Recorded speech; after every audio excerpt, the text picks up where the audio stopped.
morning or good afternoon, depending on where you are joining me from. Thank you for joining me today in this 1-hour webinar on application lifecycle management for the medical industry. This webinar is being hosted by Rommana Software, which is the leader in integrated application lifecycle management.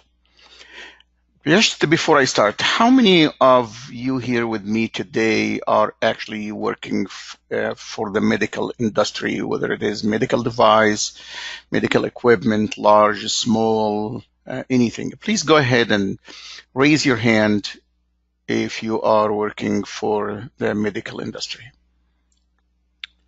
Thank you. Right, anyone else? Lindy, Melissa, thanks. All right,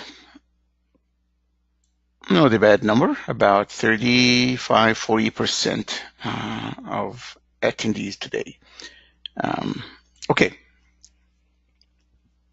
Well, my goal today is to explore with you what you would expect from an application lifecycle management tool or system or software to support the medical industry of all the standards and procedures that they must follow and enforce. Of course, the assumption is that you all know about what's an application lifecycle management system is. It is simply a software that performs everything in the life cycle of a software all in one box. And at Rommana Software, we really like to use the term integrated because there are so many tools and software out there who claims or vendors who claim that their tools are ALM, but really what matters here is that so if you have a tool that does requirement management and testing, that's not an ALM. Because an ALM means that all the integration, all the pieces of the life cycle are in one box. You see a lot of tools out there that are mostly a requirement management tool and bug tracking tool, and they go and link to another tool for testing, and a third tool for project management, and a fourth tool for collaboration. That's not an integrated ALM. It is very important that you deal with only one software, that you get from one vendor, that you have only one user interface. The important thing here is two things. One, common user interface, and one common repository of all data in one box. Rommana ALM has a database behind it. It's simply a SQL Server database that has all the artifacts inside it. Well, that's enough now about ALM and integrated ALM. Let's move on. If you are working for the medical industry, you know that there is a number of standards and regulations that you have to follow. These are basically, and there are a few more, but those are the very important thing. IEC 62304 is really very critical because this touches on everything in the software lifecycle. The next one, which is very important, is the ISO 13485, and that's because it has to do with all the quality management systems, and not only in the software development, but also in the whole enterprise. Now, of course, you're familiar with the FDA Title 21. That's mostly about electronic records and the electronic signature. Safety and performance is all addressed in the ISO 60601 and 61010. The least one that I've seen happening, being used, is IEC 62366 down here, which focus on usability engineering. A lot of companies now are focusing on what we call user experience and the human interactions, and that's very important. I will try my best to address not the standards themselves, because the standards are out there. You can go read them. And again, as I said, if you are in the medical industry, I'm sure you have them. You know what they require you to do. What I am going to go through is how an application lifecycle management system helps you support and enforce the requirements of these standards, right? And of course, in order to do this right, I have to speak about this in the context of a given application lifecycle management tool, and that is going to be Rommana ALM. But I will try my best to make the discussion general enough such that you can walk out of this webinar and you can go back and say, okay, do we have an application lifecycle management system that helps us do this? Or if we were to purchase an ALM, what can we look for?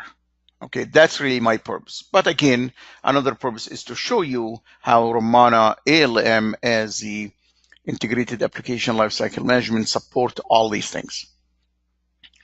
So this is briefly what the challenge we have when we build software and we build systems for medical devices.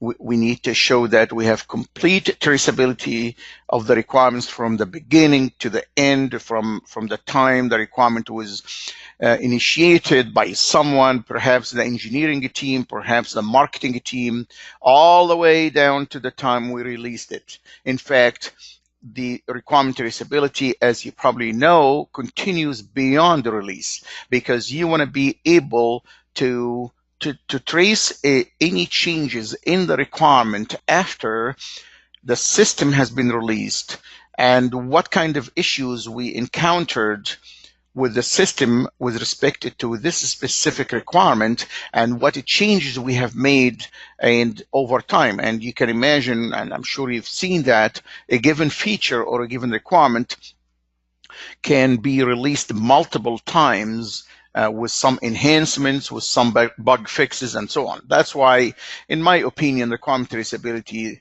goes beyond the release of the system or the release of the feature. Okay, the development process is very important here. Okay, the process life cycle has to be mature. It has all the elements of good software engineering.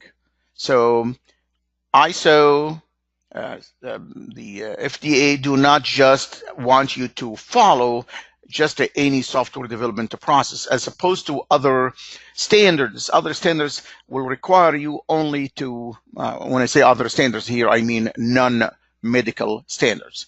They require you to follow whatever process you say you follow, and they don't care much about the level of maturity of that process. Okay, as a result, the medical industry really require you to follow what I call real software engineering discipline. And the good news is this: Rommana ALM, from the very beginning, when we architected it, it is really probably, I'm going to say this very, very clearly, it is the only tool out there that really supports complete discipline software engineering.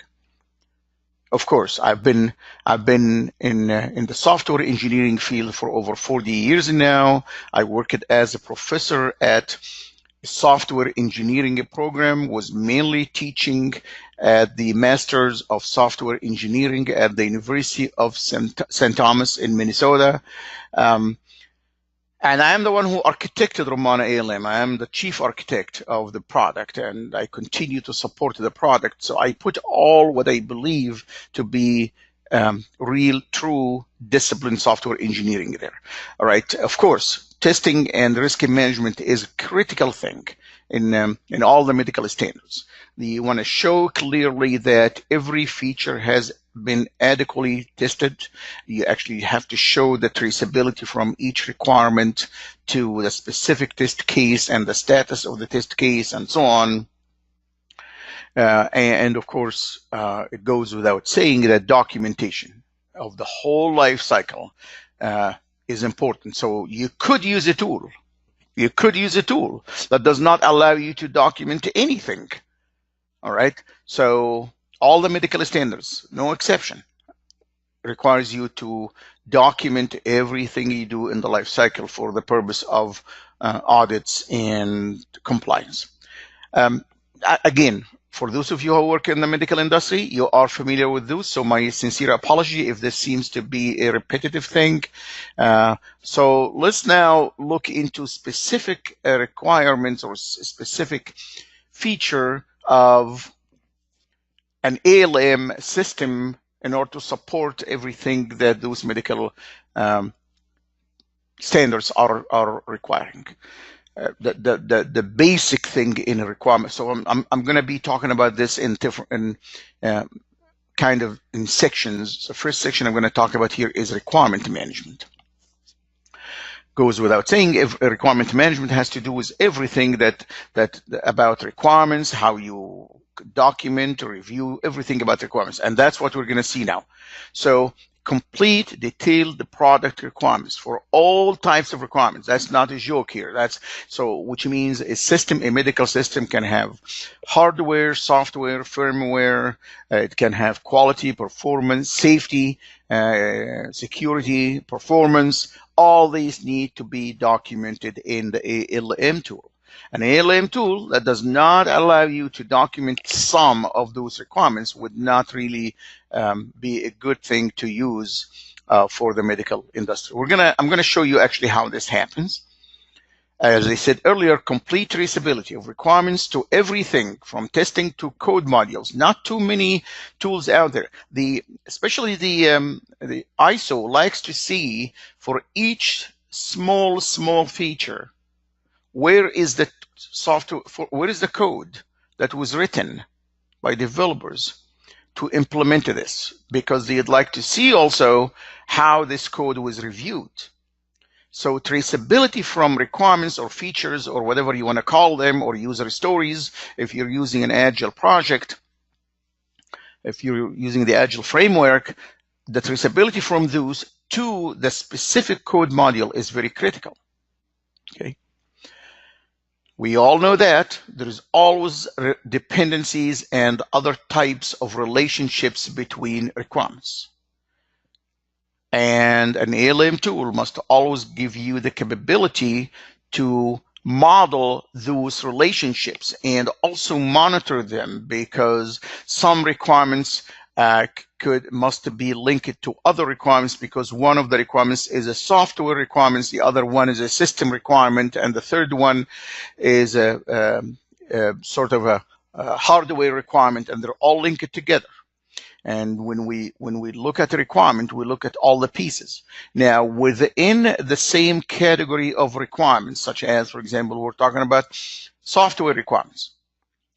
One requirement could have a relationship with another requirement, such as it should be it should be written, the code should be written at the same time, or the code for this requirement must be written before the code for this requirement, or writing the code for one requirement, you must always go back to see how the other requirement was implemented. Some requirements need to be tested together with other requirements, and so on. There is all types of relationships, and an ALM tool must support that. Now, it goes without saying again that all requirements can change over time. Some requirements change while we're still building the system. Some requirements change after we release the system, and we have to distinguish between these two. An ALM tool needs to give you the capability to keep track of changes in a requirement, not only as we are building. So we could review the requirement, we could approve the requirement, and then suddenly the system engineer comes and say, no, we need to change this. And now the question is, are we going to go back to the same requirement that we are working on and change it in the middle of the project? or are we going to submit what we call a change request? And of course, the change request means that we are going to let the requirement go. We're going to let the development effort and the testing go, but we will create another version of the requirement, which would be considered in the future release. So these are two different ways by which a requirement can change, and an ALM must support these. I'll show you how Rommana ALM does that so that you can have an idea where to look in the ALM system you have, if you have one, to see if you can do the same or not. Of course, requirements according to all the medical standards must be analyzed, reviewed, and approved. And there's accountability for who is supposed to approve the requirement, who approved it, when they approved it, and so on. That's very critical. All right. So that is all what I can tell you about requirement management. If you allow me, I'm going to go and spend maybe very brief time here, maybe 5-10 minutes on how Rommana ALM does this. Okay, what you're looking at is one project within Rommana ALM. Okay, here is what we call the portfolio that's inside ALM. These are the different releases of the product, and if I open one of them like that, for example, it opens a project. This is a project, and now I'm dealing with the specific project here. You get a dashboard here that tells you all the kind of reports and about your project, and you can easily customize this. This is a test execution by status. This is issue by status, and so on. But all these charts, all these widgets can be customized, which means you can decide what you'd like to see in the dashboard. I'm going to close this now. I'm going to go to my project here. And what you're looking here is the requirement screen. And to satisfy the first requirement by the medical standards, Rommana ALM allows you to document. I'm gonna collapse this: functional requirements, quality requirements, hardware requirements, firmware. By the way, all these categories of requirements are customizable, because you may, in a given, here I put only hardware, I put regulations, I could have put firmware, I put functional and quality, but you could add any other subcategory, any other category of requirements, and you can define the specific requirement. Now you might be thinking, okay, where is safety, security, performance? They're all here, okay, under quality. In my own discipline, I group all the things that have to do with the goodness of the system under quality, which is different from hardware, of course, different from functional. In fact, Rommana ALM comes with 16 of those, just to make sure we're covering everything. But for this project, I modified or customized it. I deleted a lot of the ones that I don't need. I kept the ones I need, which is mostly the reliability, safety, survivability, and each one of those has different meaning. If I were to click here, it'll tell you what survivability means. If you don't like the definition of how Rommana ALM defines survivability, you can change that. All right, so let's go back to functional requirements. Of course, as always, any requirement can be defined in a hierarchy of details. So let me click on any requirement here. Doesn't matter which one. By the way, just for your information, the requirements you're looking at are not for a medical device. But just I thought in the example, this is the only project I had here on my subscription, I should say. So it doesn't matter what the requirement is. So it is a requirement, and few things we talk about. If I make the change to the requirement here, remember the status of this requirement is deferred. Okay, which means we're not going to implement it in this project. Okay, I still can make changes, right? I'm just typing anything here. So if I make any changes here and if I save the requirement, okay, this is a spelling checker working, and anyone can go now and to the history down here and start looking at the history, what it changed. I'm logged in as Samuel Hanna, not myself.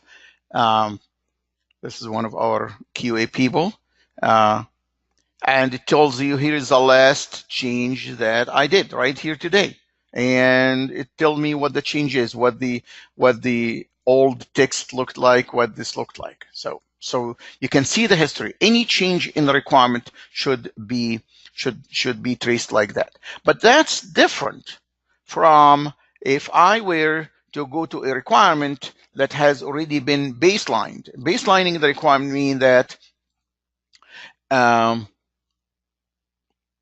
we verified it, we approved it, we're already going into developing it. So here, for example, this requirement here, now, of course, there's so much. So if you look here, it says this requirement has been baselined or implemented. And the only way you can change it, or change one of the attributes, is to create a change request or create a new version of that requirement based on a change request. Very clear. Which means if I go here into the description, I cannot make any changes. I'm trying to type anything here, I can't. And that's the important thing about the change management. All right. If I try to change any one of the attributes, I cannot. Those are read only, as you can see. The only one I can change, but honestly, is the status. And I can only change it from baseline to implemented. Once it is implemented, meaning that it has been released out in a release, you cannot even change it to anything anymore. All right. So a requirement like this, if I want to make a change to it, I can do this through change requests. As you can see here, the system is telling me that this requirement has already has 3 change requests, and I can look at them if I wanted to. Okay. This is the first change request, second, third one. And it tells me what the change requests are all about. And that's why, because of this requirement has a change requests, 3 change requests, guess what?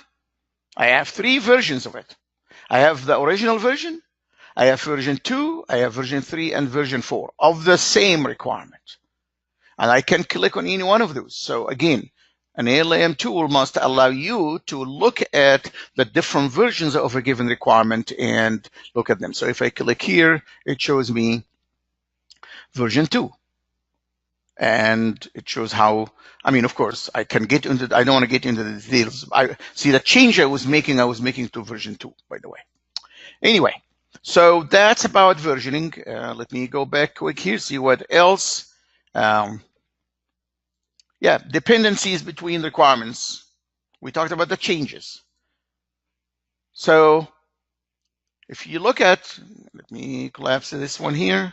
By the way, if you have any question, anytime, you can go ahead and write it on the questions tab, and I will peek into that area occasionally to answer your questions. So down here, says related requirements. Currently, because I don't have a number here, that means this requirement is not related to anything. So if I click here, it tells me there's no other requirement. So I can say this requirement, for whatever reason, is related to those requirements. So I can go here under quality requirements, under safety, and I can pick up, for example, this requirement and move it here. Oh, sorry.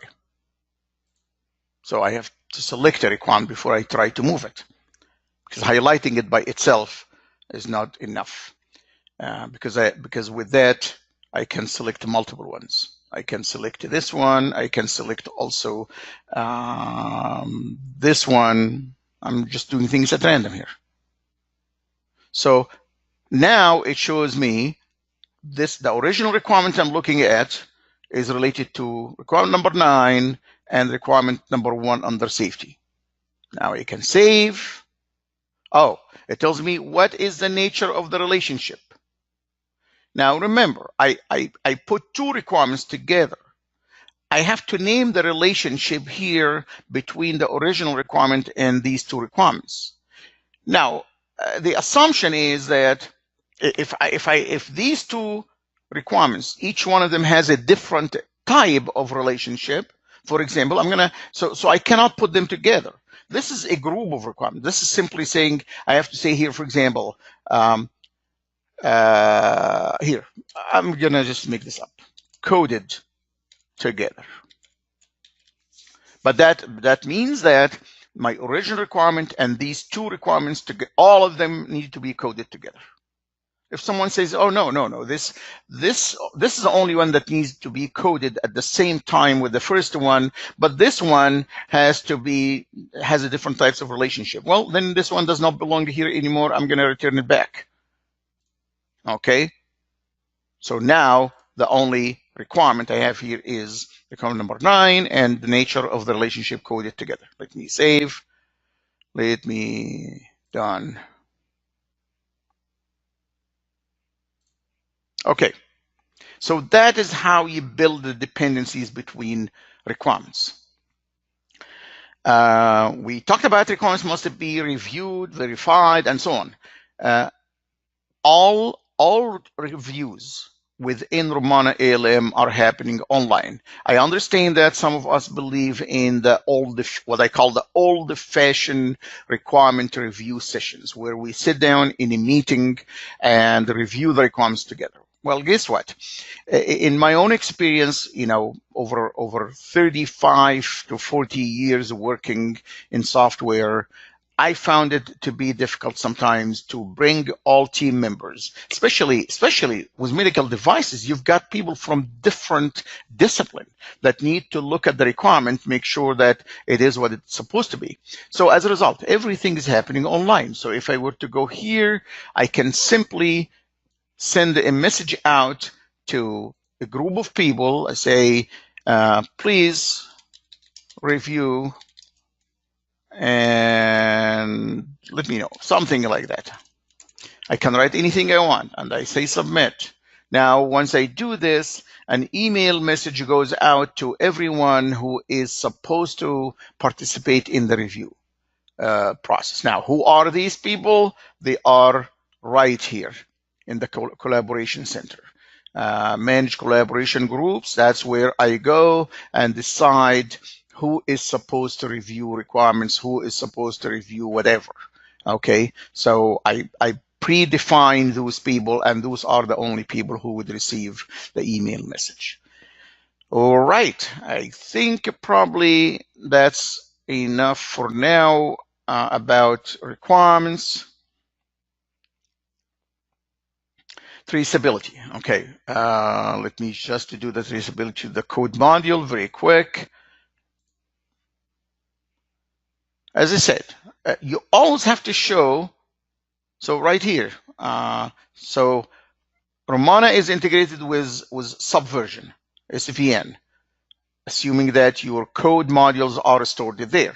As we speak, we are finalizing the integration with Team Foundation Server from Microsoft. But if I were to click here, if I'm looking at this requirement here, well, this tells me that I don't have, this requirement has been linked to any code yet, but I can associate codes. So if I go here to this version, because remember, it is version 1 that we are working with.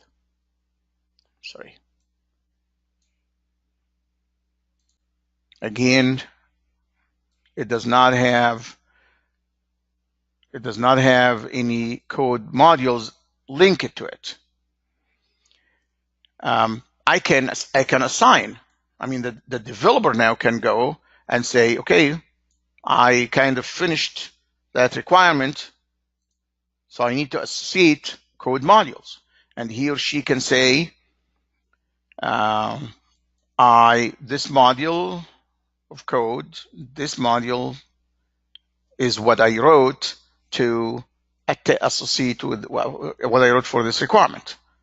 Okay, so now I associated the modules. I need to save, by the way. Maybe not. No, I don't need to save. So because it gets stored in the repository immediately. So if I were to click here, I can now view the code modules that I just assigned to this requirement. And this tells me that the programmer said these two modules. I can actually click on the module and open it, but it will open in its own editor. Okay, I don't know. There's an ASPX code. It's gonna open it here. I think it's gonna open in Dreamweaver, maybe, yes. So, but I'm not gonna do that. So I'll let a developer do this, because if I open it, okay, no, if I open it, then that means that I'm gonna be able to change it. So let me do that. But again, you can see, you can put your hand on any requirement. You can trace it back to the specific pieces of code that were written to implement that code. There's other traceability that we're going to be talking about them in different sections. Let me, for now, peek into the questions panel to see if there are any questions. There is no question. So I hope that means that I am doing a good job in explaining all the features that I'm supposed to explain. All right, let's go back to my presentation here. Risk management. Okay. Throughout the development process, you have to keep track of risks that's associated with the development effort.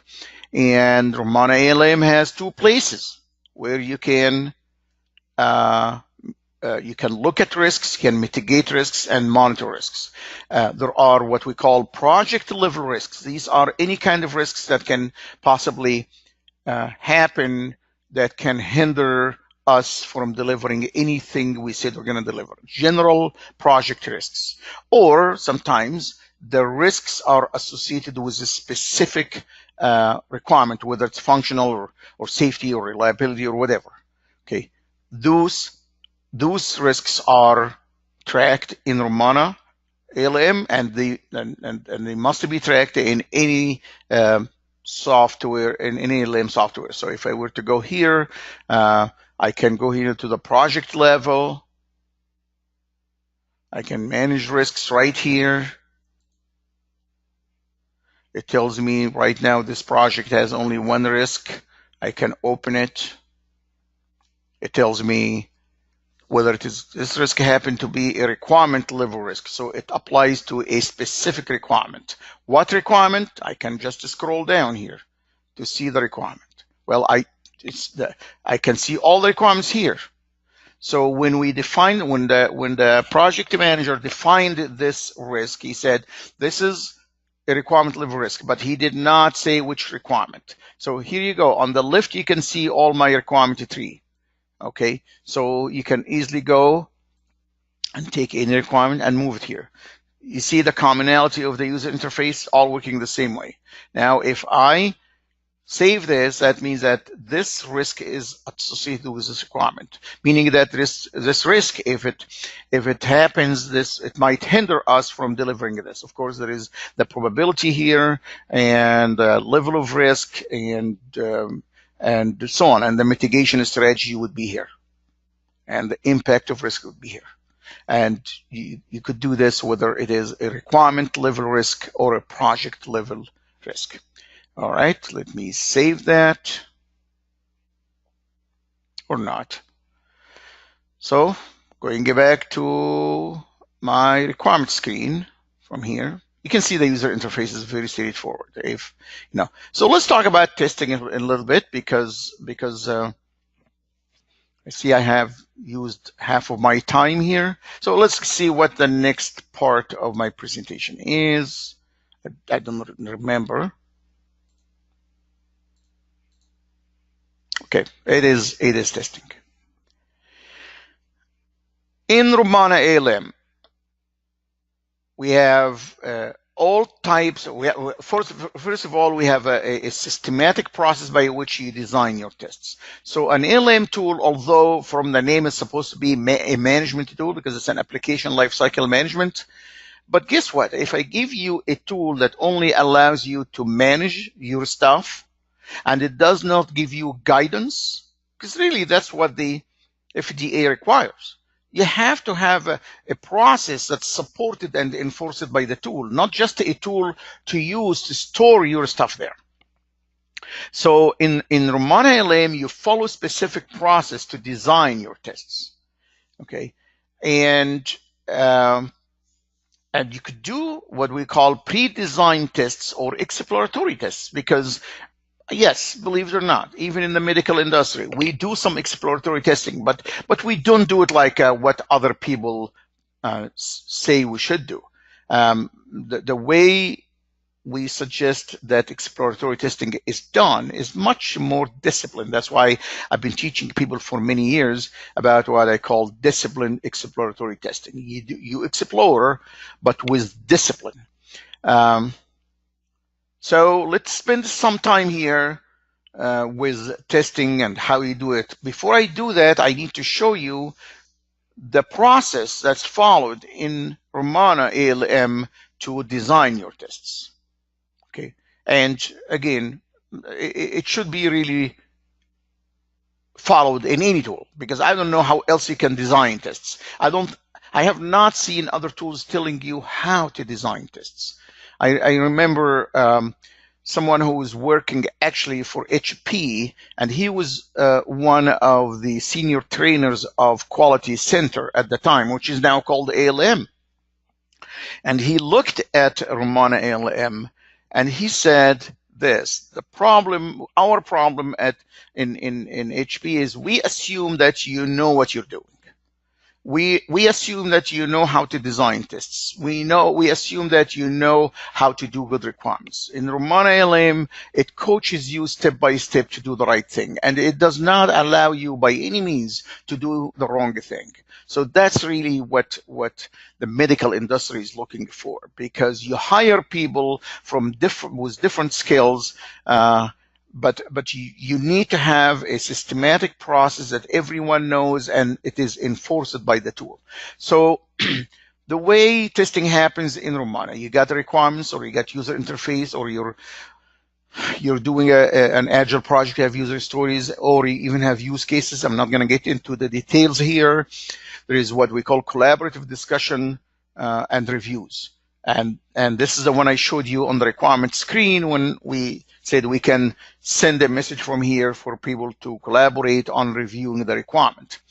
After the review process is completed, then we build the scenarios. And again, scenarios are built collaboratively, and we validate them. Scenarios are, you can consider them to be more detailed requirements. You can consider them to be high-level test cases. If you are working on agile projects and you have user stories, you may have what you call acceptance criteria for the user stories. I have a webinar that I'm doing, I believe, in January, that compares scenarios to acceptance criteria in agile projects, and it helps you decide which one you should use or not. Okay, but that's not the subject here. The bottom line here is that you've got either scenarios or acceptance criteria at this step here. Now, of course, anyone looks at you and says, but that's a sequential process. Well, no one said it is sequential, because you see the double arrows going here. That means that you review the requirement, you write scenarios, validate scenarios, you go back to the requirement, you might even suggest some changes to the requirements based on what you see here and so on. Once you have your scenarios, you go down here and start building your test cases and test scripts. This box here is explained in the next slide. All right. Now, in the development side, the development team will take the same scenario, and they design their unit testing, or if they're doing what you'd call test-driven development, their input is the scenarios. Everything they do is based on those scenarios, and then they write the code and they execute those test cases against the code. Now let's zoom into this box here and see what it has. So you've got the scenarios here at the top. We can, as I said earlier, we can do either formal test cases or exploratory test cases. So as you can see, I am suggesting that we do write test cases. It's just they are different from the formal test cases in the format. I don't know if I want to get into the details of this now because that will take time from many other things. Uh, all what I can tell you now, formal test cases are complete. They have everything from the input, preconditions, post conditions, expected results, everything. Exploratory test cases are less formal. They're not as complete, but again, they are tests. Now, whether you have formal test cases or exploratory test cases, you need to compose them into one set. So a test set is simply a group of test cases that will actually be executed together using the same script. That's why when you look down here, if we write either manual scripts or automated scripts, we write the scripts for what? For the test set. Okay. Every once in a while, we do not want to group our exploratory test cases into test set, and we may have to write a manual script. Okay. But really, honestly, the reason we do exploratory test cases is because we do not want to write scripts. So this line here, it may never happen because exploratory test cases is done mostly without scripting. Actually, some people out there compare exploratory testing to scripted testing. So, but I put this here to give you the freedom within the tool to take an exploratory test and write a script for it. Honestly, I do this only, or I suggest you do this only if you're hoping for that exploratory test to become an automated test. So your first step is to write the manual script, then the script gets automated. For other formal tests, you can easily group them into test sets and you write scripts. So we're writing, I'm going to close this discussion by saying we are writing one script, whether it is automated or manual, for a set of test cases. So a set of test cases or a test set may have 15, 20, or 100 test cases. And I'm writing one script for that. And that is very critical, by the way, because by that we are minimizing the number of scripts we write. If your practice or your framework allows you to write a script for every test case you execute, then that will be a disaster. I can tell you that. I have seen this in companies in the US, outside the US. I've helped companies clean up the mess when they have written thousands and thousands of test scripts because they were writing scripts for test cases. Okay, do not write a script for a test case. Write the script for a test set. Group the test cases together that you believe are similar in the way they are executed, in the steps you will use to execute them, and write one script for that. Okay. So let me now move. I'm going to peek into questions here. For now, I don't have any questions. Okay. So from the top here, you can see the test sets are here. And if I click on more here, I have ad hoc or exploratory tests. And it tells you that those are the tests that you write without following the process, without following the formal process of generating tests. If I were to select, of course, so let me click here. So I have for now 4 test sets. Okay, of course, yes, those test sets yet do not have any test cases. Those were created for the purpose of just demoing the software, but I can open any one of those and I can add test cases to them. Okay, but this table here shows you for each test set how many test cases are there, how many passed, how many failed, how many been executed, and so on. Okay, and who executed them, when they were executed. All right, so if I go here to more ad hoc tests, I click here. Now just give me all the sort of informal, ad hoc, exploratory test cases. These are actual test cases, of course. The green means that they passed, the red means they failed, the blue means they have not been executed yet. Goes without saying. That's what the status is right there. Okay. But the nice thing about any list like this within Rommana, because Rommana is a web application, okay, you can click on any number. So if I wanted to look at this test case that has failed, I look here. All what I have to do is to click there on the test case number. It opens the test case. Okay. Now this is the details about the test case. Not only that. So let me go to another test case here. So for me,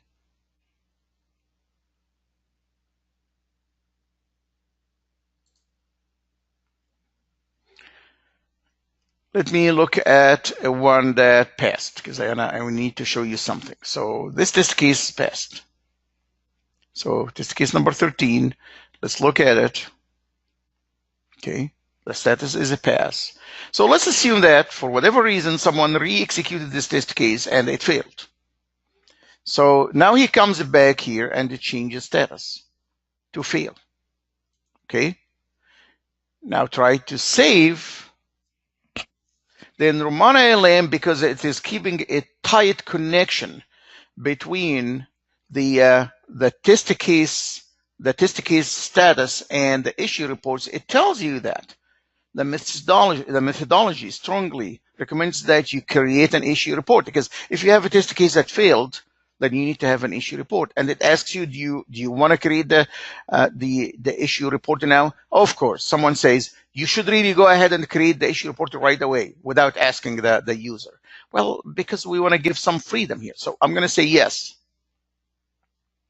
And you do not want to say no, because that means that you marked a test case as fail, but you did not write the bug report. So what you see in front of you here is actually the issue report that has been created by Rommana ALM because of the test case that failed. And these are all the attributes of and it tells you this issue report is related to this requirement. And not only specific to that requirement, but more specifically, it is related to scenario number 18. Okay, why? Because the test case I wrote, the test case that failed, was actually for that scenario. And here you go. Here's test case 13 down here that I mark it as fail. You see now the traceability? That is what the medical standards want you to do, is to show the traceability. I'm tracing now a requirement down all the way to a bug report. And not only the requirement, but also the scenarios within that requirement and the test cases for that requirement. So there are some reports, I'm going to show you them in a little bit. You can see for every requirement how many test cases failed, how many bug reports are there, how many of them are still open and closed, and so on. Okay, so now you can edit this. You can add here steps to reproduce, but keep in mind, the system, the Rommana ALM already took the description of your test case and put it here. Of course, you can always go back and edit it. It even took the title of the test case and used it as a title of the bug report. You can certainly change that. I mean, the tool would like to give you a starting point instead of you inventing everything from scratch. So, and you can add the steps here. You can add what platform you were using when you tested.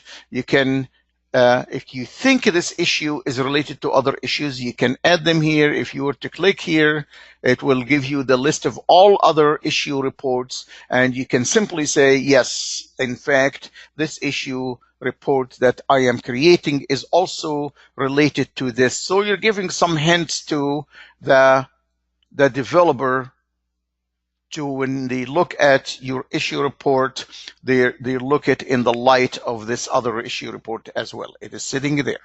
You can have attachments as anything else. The planned for release, someone has to come later and says, are we planning to fix this bug now?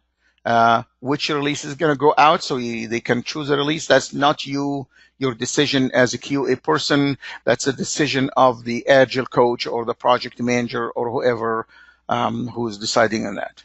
So which release did we fix this in? This was, for example, it was planned for 10.3, but we're going to be fixing it in 10.3.12, for example. So you choose that. Okay. Which release did you find this problem in? You can specify that and so on. And now you can put the cause. And actually, Rommana ALM, okay, actually, this is a custom attribute. This is not one of the base attributes. Rommana ALM allows you to define custom attributes. So for this project, the project manager felt like, remember, I'm using this project always to demo the tool. So someone decided that for every bug report, we need to have a field called cause. Well, that field was not initially in the shipped Rommana ALM. So they added this attribute, and it has asterisk, which means it's required. That means that I cannot save. If I try to save, it'll tell me that there are some required fields. So, and actually there are some required fields here, the priority, the level of failure, the type, this is a bug, for example, or whatever. And let me just put this here. I don't have to have the cause. I mean, as a tester, I don't know, but the developer may come back later on and put, remember, this is an ALM tool that's used by all the project team. Okay, I believe now I filled out all the required fields.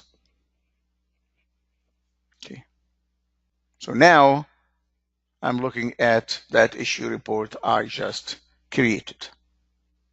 Okay, and here is the history. Every time someone goes to this bug issue report and make changes to it, it'll show. Right now, it shows that Samuel Hanna opened it on that date.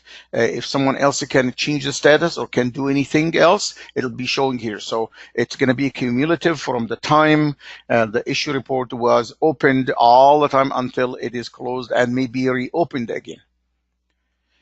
All right, now let's move on to some traceability. So we saw some traceability of issue reports back to requirements and so on. So now, okay, let me go to reports.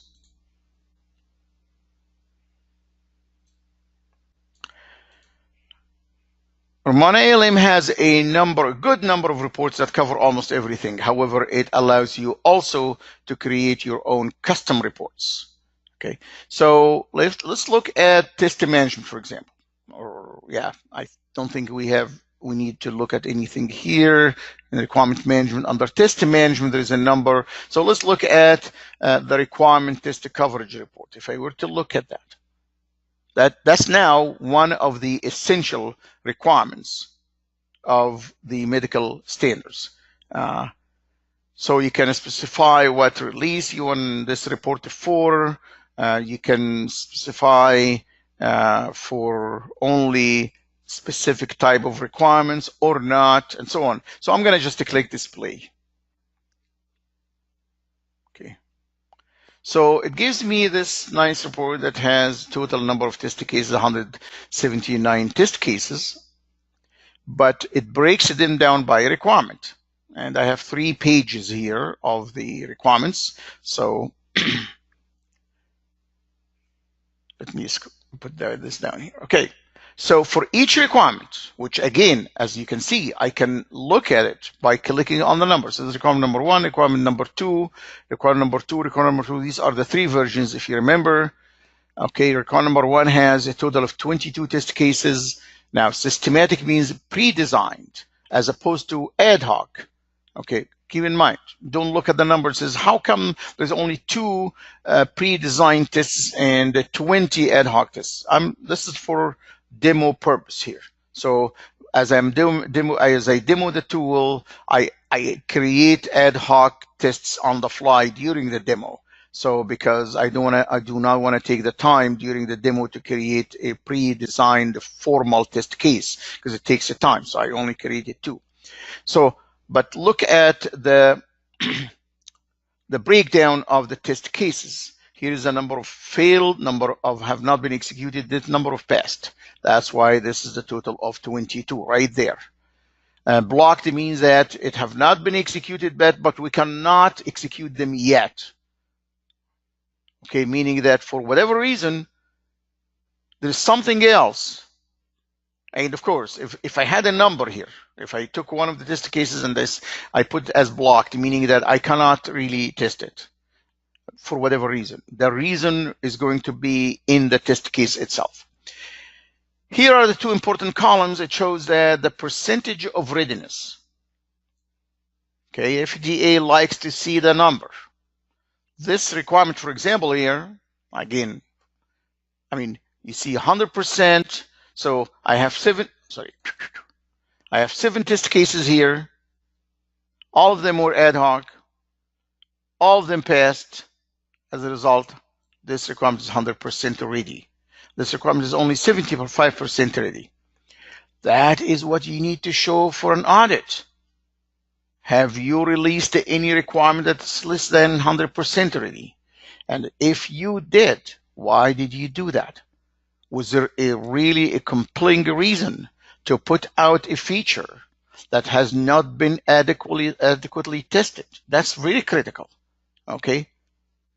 Now, the column here is about completeness, which is only meaningful for the team, because this simply says we have tested what we could test. However, there's some test cases that failed. I have 5 here, right? 5 that failed. But if you look at all the test cases, I have a total of 24 test cases. Okay, 8 of them passed. 18 of them passed. 5 failed. 1 have not been executed yet. Okay, and that's why the 1 here is causing the 95%. If I were to look at this test case and go to it and mark it as a pass or whatever, here's a test case. I can open. That's test case number 15, by the way. Is that right?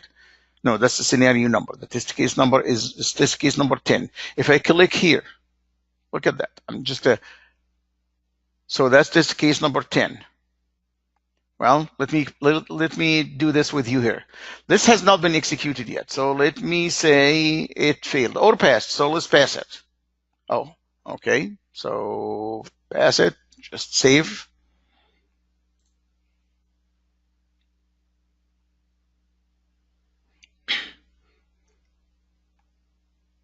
All right.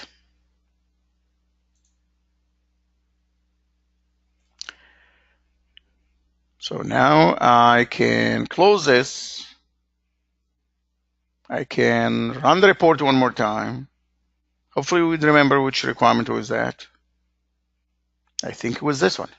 So now it was the completion became 100% because the only test case that was not executed yet, I already executed it and it passed. Now, although it's 100% complete, it's only 79.17 ready.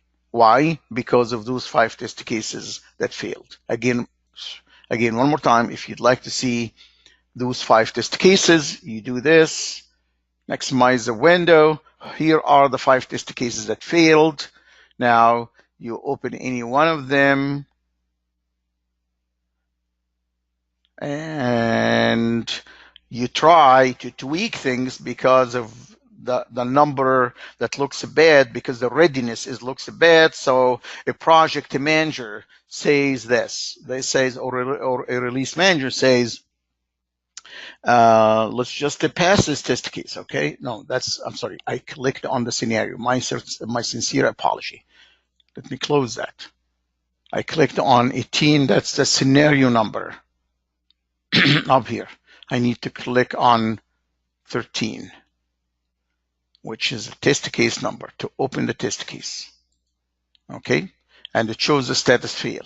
So I go here and try to fudge my numbers and say, well, let's just mark it as pass. Who cares? I mean, we need to release, right? And you try to save.